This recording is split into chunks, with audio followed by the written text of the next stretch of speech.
since yung see how many layer I have.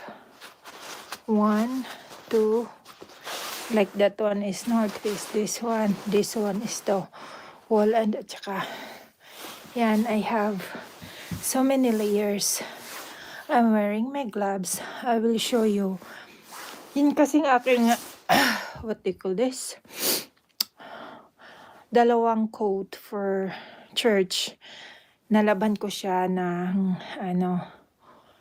hot water, so nag-shrink siya. So overnight nilagay ko siya sa labas para maisno.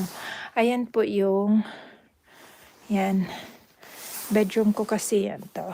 So dito meron akong malaking bintana. See that it's snowing very hard. So kakalkalin natin. Yan. Tayo yung snow pumasok. Nandito po yung jacket ko. Yan. Kasi nag-shrink po ito. So, umaasa po tayo na yan.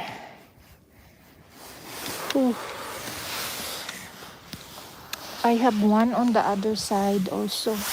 Guys, pumapasok ang snow sa loob ng bahay, sa kwarto ko. Okay. May isa pa tayo dito. Ito, kalkalin natin. Okay.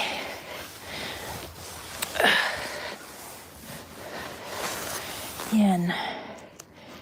So, as you can see, oops.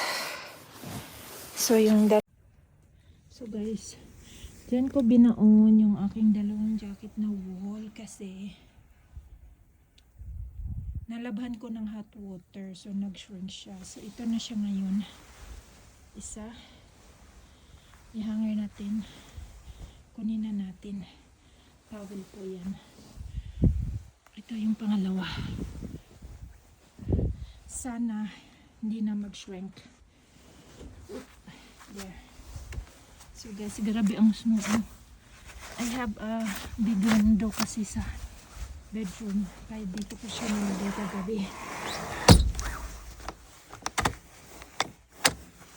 Ayaw mag-lock.